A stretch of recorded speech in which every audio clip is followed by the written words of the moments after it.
Thank you, Vicky. I will. Hello, everybody. Welcome to our today's webinar on integrating Kia DHCP with NetBox. So we will start with talking a little bit about what is NetBox, and then I will give a quick tour on NetBox. I will focus on the parts that we will cover in this webinar, which is about maybe 5 to 10% of what NetBox can do. So there's a lot more that's in the box. Just we don't have enough time in this webinar to look at everything. And it's also, it shouldn't be a webinar just on NetBox because we want to focus on the integration of NetBox and a DHCP service with Kia DHCP. Then we have a look at the NetBox API, which is a REST and REST JSON API, and which can be used with a Python wrapper, and we talk about that. And then we go into the way how we can manage DHCP settings via NetBox, especially using the NetBox custom fields to enhance NetBox to store additional information that we need on the DHCP side, which are not in NetBox by default. So what we want to do here is kind of use NetBox as a GUI front end to the DHCP server configuration. I will go through doing subnet definitions, DHCP pools, and DHCP reservations and their options from within NetBox. However, there is possibly much more that we could do with NetBox and store a lot of more information and configuration settings that we will use in Kia DHCP. This is meant as a starter to get you started with the idea how you can integrate the two products. We will look then into exporting the NetBox data into Kia DHCP and also importing data back from Kia into NetBox so that we have a complete two-way tool. So the goal of this webinar is to show how an external application, such as NetBox, can be integrated with Kia DHCP with the provided APIs of both products. We use NetBox here as an example, but the same solutions and the ideas we use here in the scripts and in the code can possibly be applied to other data center infrastructure management systems or IP address management systems, either open source or closed source. And you can even go broader and use some of these techniques for other types of application like ticket systems, configuration orchestration tools, cloud management solutions. However, the code that I prepared for this webinar is not meant for production systems. It's quick and dirty, and it doesn't have almost no error handling in there because I want to have the code fitting on the slides. So it's open source. It can be used. It's a permissive license. You can take that and do whatever you want with the code, and you can build upon that. But it's not a turnkey solution. So don't expect that. And also, neither IC nor Sys4 can provide support for the code. At least we don't have an SLA. So if you send a nice email asking for this and that, we probably can help with that. But we can't put a lot of effort and time into supporting the code. So first, what is NetBox? So it's an open source data center inventory system and an IP address management system. So we can manage our IP subnets and IP address ranges from within NetBox, VLANs, devices, IP addresses, even virtual machines, the cabling, the power, all that can be put into NetBox and can be controlled and managed from within NetBox. The main website is on netbox.dev, and you find the source code on GitHub, and the links are provided here on this slide. So as already told, it's open source and is under the Apache 2 license, and it's built using Python. You need Python 3.8 or higher later. And it's building upon the Django web framework, which is a very popular web framework within Python. You need other components. You need a database, which is PostgreSQL database, which fits nicely into Kia setup because you can run Kia as well against a PostgreSQL database. And if you have NetBox and Kia both on the same system, they can easily share the same database system. You need the key value store Redis, which is easy to install. You probably want to have an HTTP server as a reverse proxy, which can be Nginx, Apache, Caddy, or the like. And optionally, if you want to have the authentication with LDAP, then you need an LDAP environment and need to know how to configure that, but that's optional. So at this point, I would like to give you a quick tour on how NetBox is working, how it does look like. So I have a demo system up and running here, which I'm using to develop the integration code into Kia DHCP. It's a Linux system running on Fedora Linux, but it can also run on other Linuxes like Red Hat or Oracle or Ubuntu or Debian and such. In the front, we see the dashboard and we see the different objects that we can manage from within NetBox. And in the center, we have the IP address management or IPAM.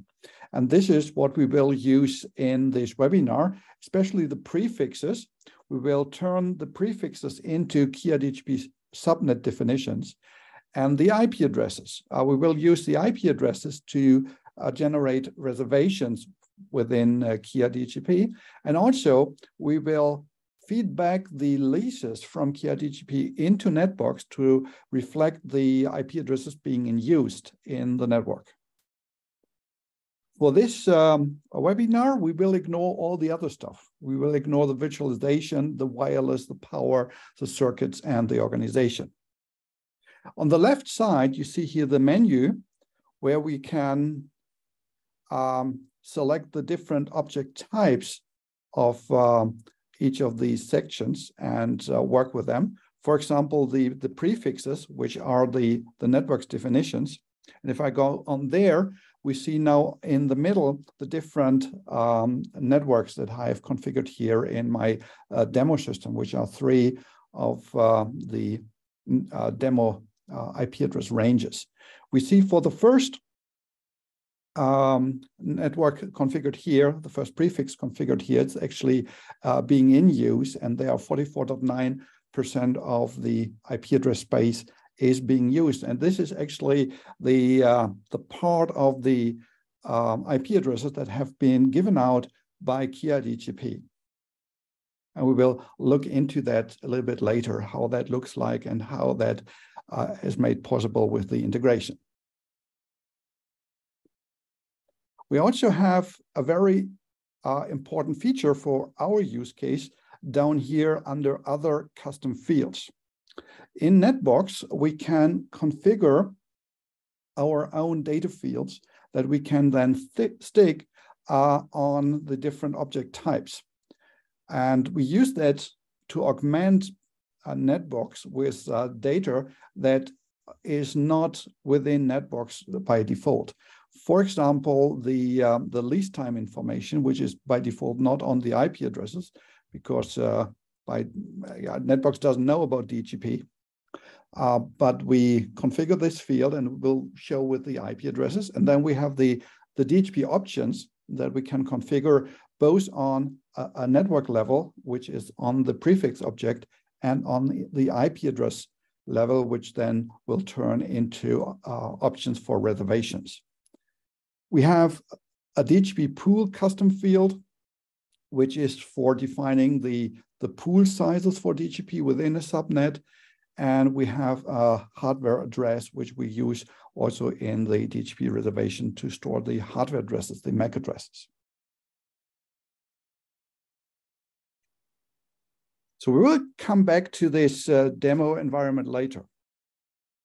But first, let's have a look at the API. So NetBox offers different ways to integrate with external applications. And the one that we use in this webinar is the REST or REST-JSON API, which is very similar to the API that Kia is being using. So if you have already worked with Kia and its API, you should feel familiar with the NetBox API because it works more or less the same way. There are other ways to interact with NetBox. One is GraphQL and webhooks. And webhooks we can use to trigger from within NetBox external applications. So whenever an object in NetBox changes, a webhook can then trigger an external application for that to, sorry for the noise in the background, for that to maybe reload the changes from NetBox within its own application. There's Napalm, which is a Python library to interact with different router vendors' devices. So if you want to use NetBox to configure Cisco and Juniper and Broadcom and other router types, you can use that. And for monitoring, there is an interface for Prometheus. So there exists a Python wrapper for NetBox, which is called PyNetBox, which makes it easier to work with the API because it exposes the API directly as Python data structures and commands there. In my example code, I've been using this wrapper. It's open source, and you can find that on GitHub. Python itself offers already good support for JSON and working with a REST API, but also if you don't work with Python and you like other programming languages, you can do the same with other programming languages such as C, C++, Rust or Go or Ruby or anything that supports JSON REST APIs. So here we have a very simple example on how to interface with NetBox from Python.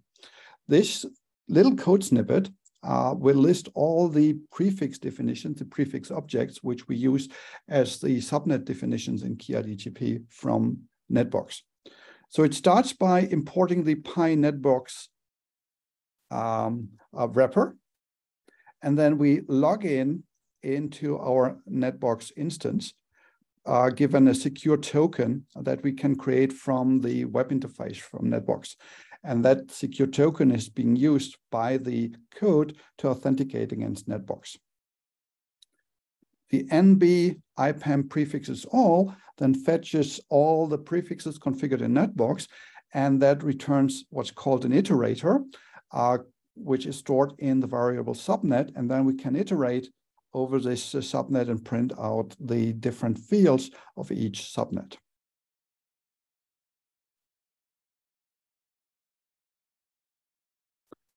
Now there's a Python wrapper for NetBox, and there's a similar Python wrapper for Kia DHCP, which is relatively new. It's 2 months old, called PyKia DHCP. It's not complete, but it's already has a lot of functionality, and you can use that Python wrapper to interact with Kia DHCP v4, DHCP v6, the control agent, and the dynamic DNS module.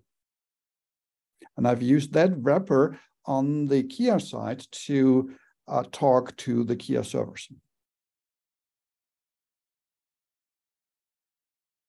So this code snippet here shows how to read the DHCP v4 configuration from a Kia server, change the configuration, and then write the configuration back to the server without restarting the Kia server itself. So here we import the Kia object or function from the PyKia DHCP module. We log into our Kia control agent instance, which is running here on the IPv6 loopback interface port 1999. The server DHCP4 config get reads the JSON from the server, the full configuration from the DHCP server, and turns that into a Python dictionary structure. And then we print out here one of the configuration values, which is the authoritative setting, which is in the JSON path within arguments DHCP4 authoritative. And then we make a change just to provide an example how to change a configuration value there. So in the config arguments DHCP4 authoritative, we set that configuration to true, no matter what its original value was. Then we send this config back with the config set command towards the Kia DHCP server. We test for the result to be 0. 0 means no error. And if there was no error, then we write the new configuration, the new running configuration, back into the default configuration file on etc kia DHCP4.conf.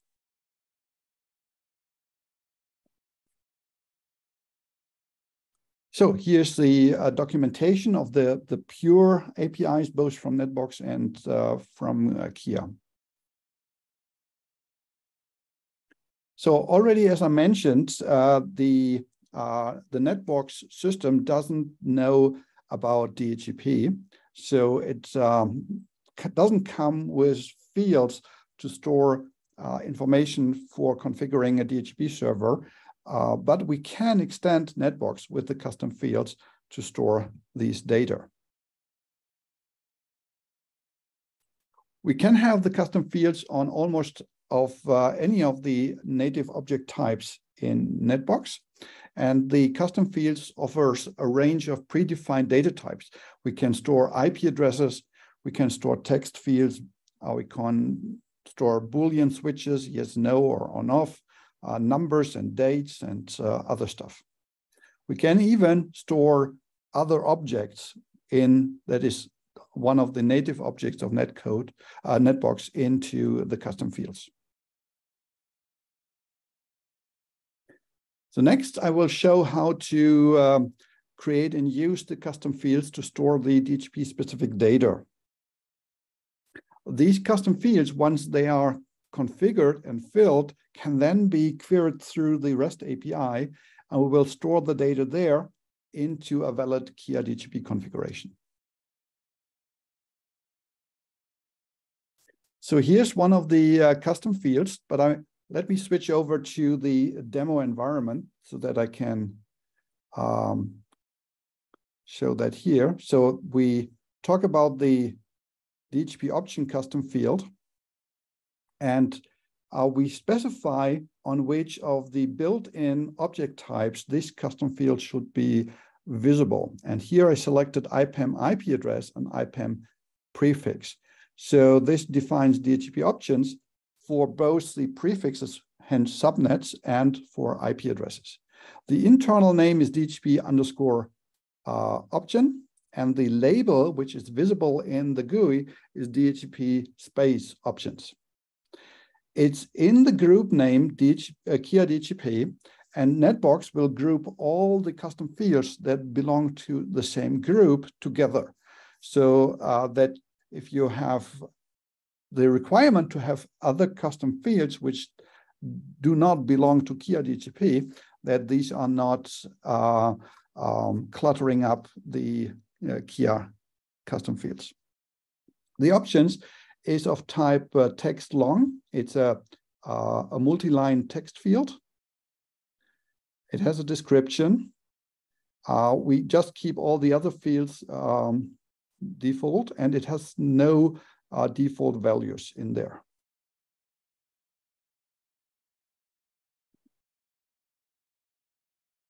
So, and once I have this custom field defined, I go into an IP prefix.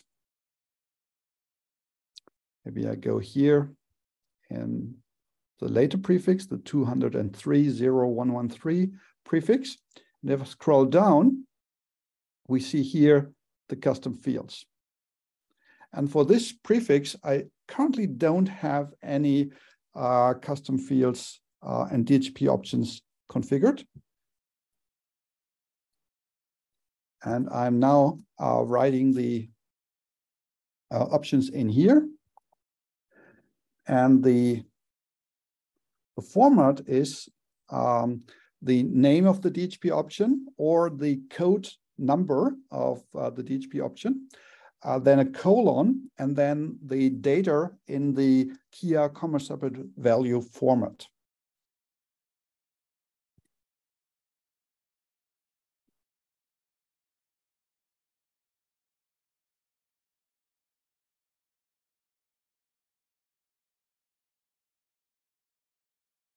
So these are the custom field options. And then below here, I have another custom field for the DHCP pool. And for that, I quickly take the base IP address. I want to have a pool from 50 to 90.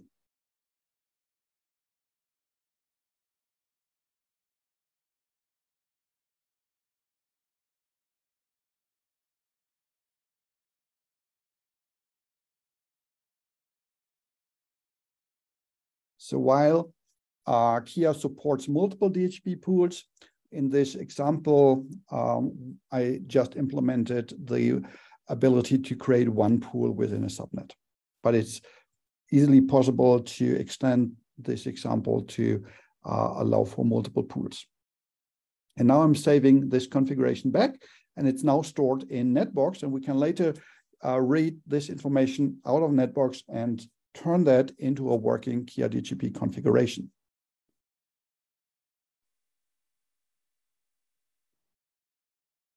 So this is the setup of the DHCP pool custom field. And equivalent here is the field for the IP address lease time, with the difference that the lease time is a read-only field because it cannot be written from the web GUI of NetBox.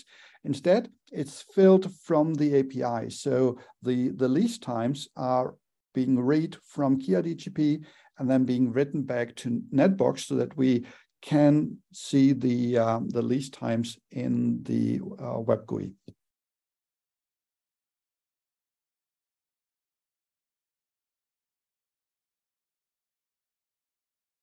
So in the next slides,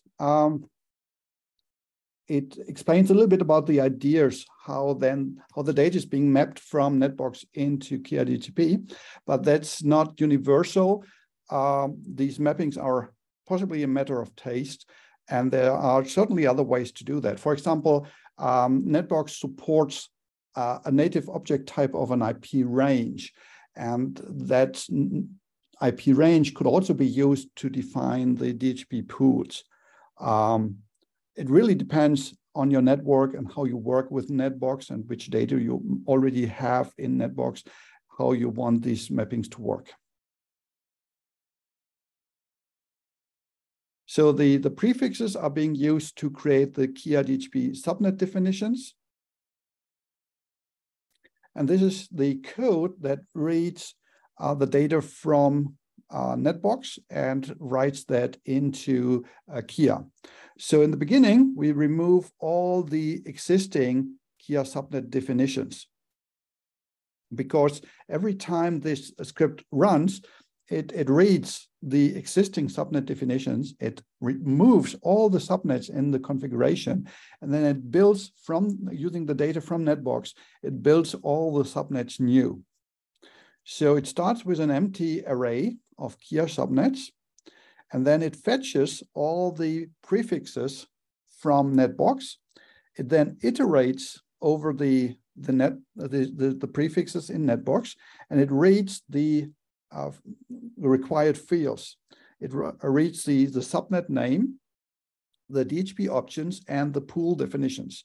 And the first one is the prefix name, which is a field that comes with NetBox, and the options and the pools are the custom fields that we have just seen.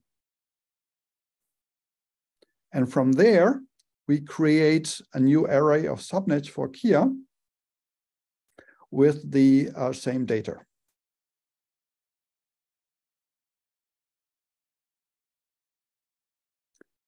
Here we go on with the DHCP pool.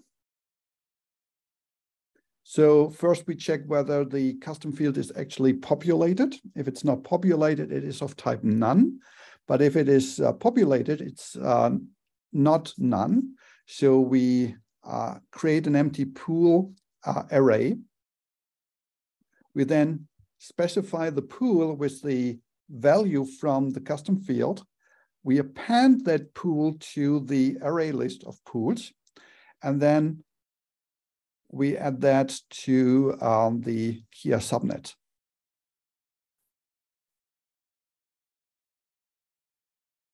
And then host reservations.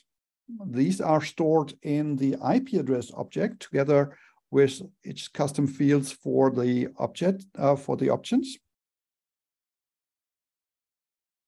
So here again, we check whether there are existing reservations. And if there are existing reservations in Kia, we then remove all the global reservations. We start then with an empty array of reservations, and we iterate over all the IP addresses in NetBox. We read the address, and because NetBox stores simple or single IP addresses also in the slash prefix notation with the /32, we remove that prefix notation because Kia needs a simple IP address without prefix definition. We read the hardware address. If that is available, we read the DHCP options and the host name, which is stored in the NetBox built-in field DNS name. From there, we build the data structure for a Kia DHCP reservation. Then we process the DHCP options, which is here folded. We will look into the processing of DHCP options in a moment. We add the new reservation and then add that to our Kia configuration. And from there, once we have the Kia configuration finished, we can then use config set to write that configuration back to the server. So with the options, this has been implemented here as an example as a free-form field, and the structure of the text in the free-form field is we either have the options name or the options code number, then a colon, and then the option value as comma separate value in the same format that Kia DHCP supports. In NetBox, you can actually define regular expressions that will validate every input for every field, including the custom fields, before saving the data into the NetBox database. And it would be possible to enforce this the structure in the field with a regular expression. There can be an optional exclamation mark in front of the option, and that marks the must send or always send option. So an option that is marked with an exclamation mark in front will always be sent from the Kia DHCP server to the client, regardless whether the client is requesting that option. And here we have three examples.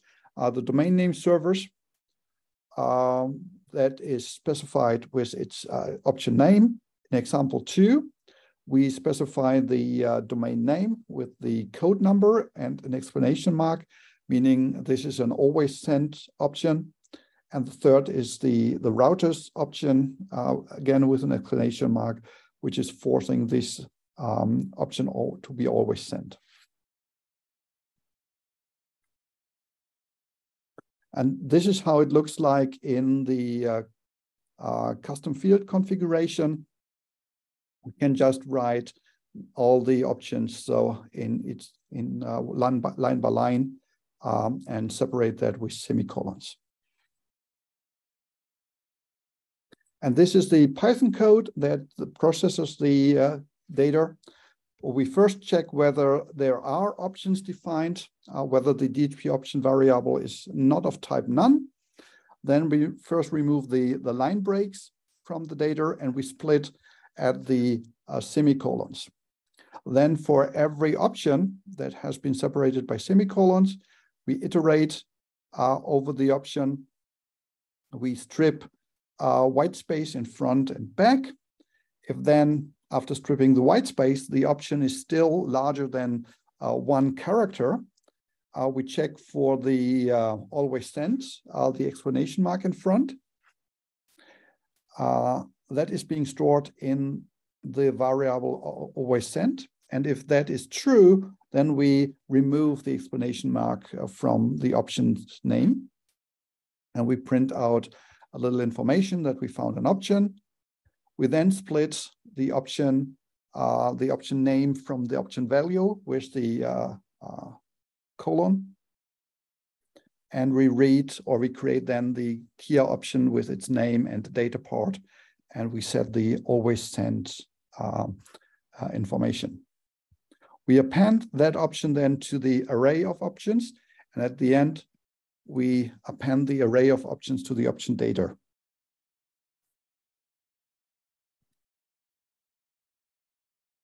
So with this, we can export NetBox data into Kia DHCP. And the example script that I've created that will periodically read the DHCP configuration from NetBox and will replace the Kia DHCP configuration and writes back all the reservations and the subnet definitions. It would be possible to use the webhooks to trigger dynamic reconfigurations to keep stuff simple. I've not implemented that so far. And we can also go the other way around. So we can import data from Kia back into NetBox. This is also be done with the same script.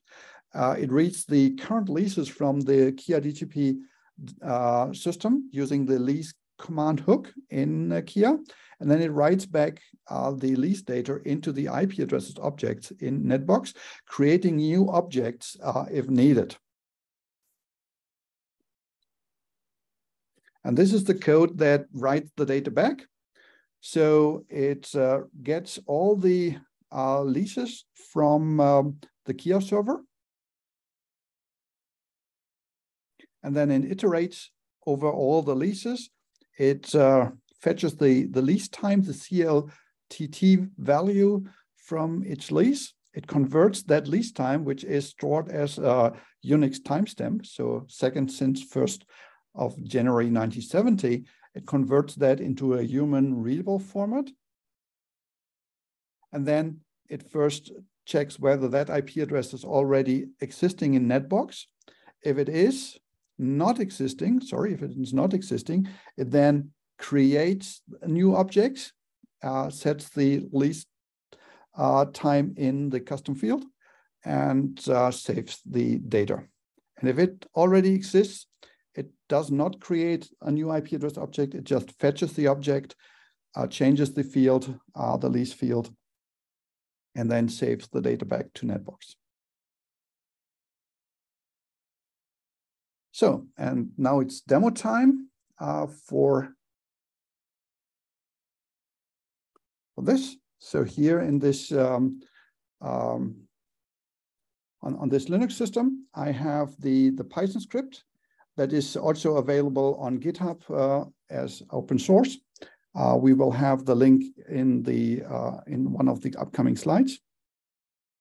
And there are the two little testing scripts that just test whether the API is working. On this system here,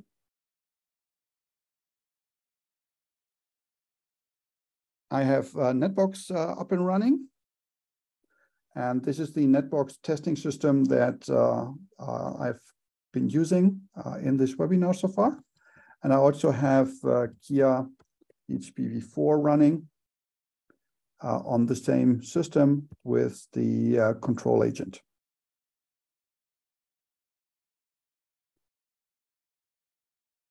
So and I now execute the script, and this is now reading the data from NetBox and is writing that into Kia DHCP, and it's already now fetching the leases from Kia DHCP and writing that back into NetBox, filling the different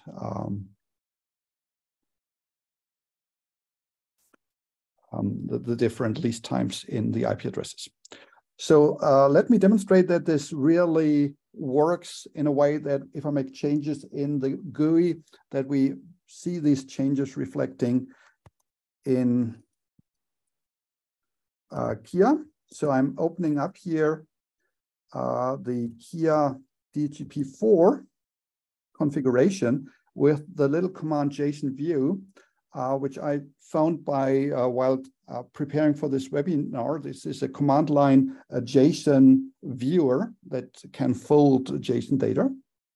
So and the Kia configuration is JSON data as well. So this is the Kia configuration. We have DHCP4, and I'm now looking at the subnets. See where the subnet is starting. Subnet 4, here we are.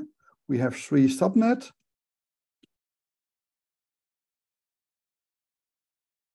The first one is 192.0.224. Second one is the 198.51.100. And the last one is the 203.0.113. And here we have the option data. So these are the name servers, and these is the domain name that I've just put into the GUI. And here we have the pool definition.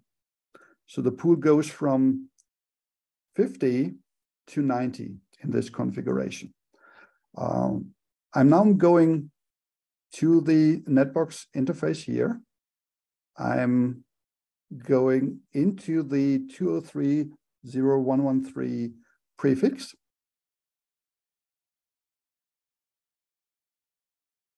And I'm changing here the pool definition from 90 to 120.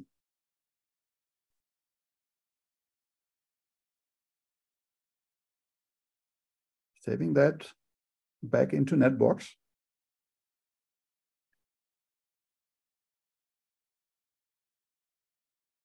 Now I run the script again.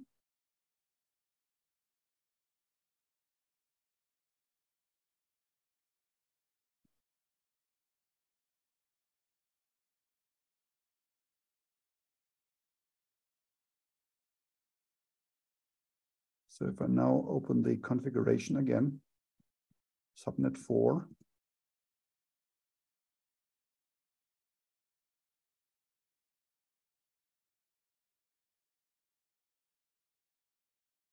And this is the pool, and it has now changed from .90 to .120. In the same way, if we make changes to reservations, if we make changes to options in the subnet, once the script is being run, that is all automatically reflected on the Kia DHCP side. And on the IP addresses, if I go here on IP addresses, I see the different IP addresses here, and I see here in this column, DHCP lease time. This is the actual lease time when this lease is being expiring, or most of them already have expired because I've tested them earlier today.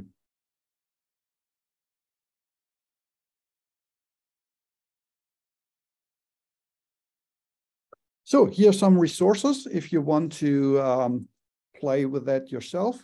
There's a very nice series of blog posts, NetBox integration.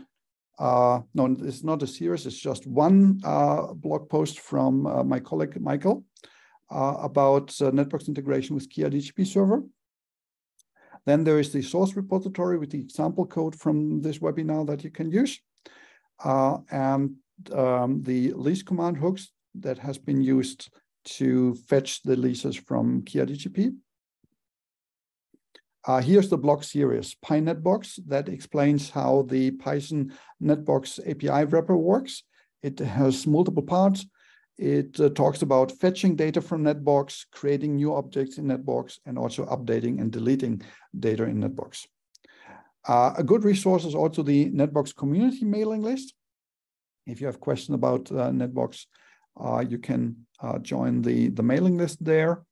And the links to the JSON viewer that is open source, written in Go language, that can be used to navigate more complex JSON structures on the command line. Especially when you update the Kia configuration from within the API, then Kia, while writing the configuration, will expand all the fields that are available. So even if they haven't been written in the original configuration, all the other fields, the default fields, will be there, and the configuration will be much larger. And a tool such as JSON View can help to navigate a larger JSON file.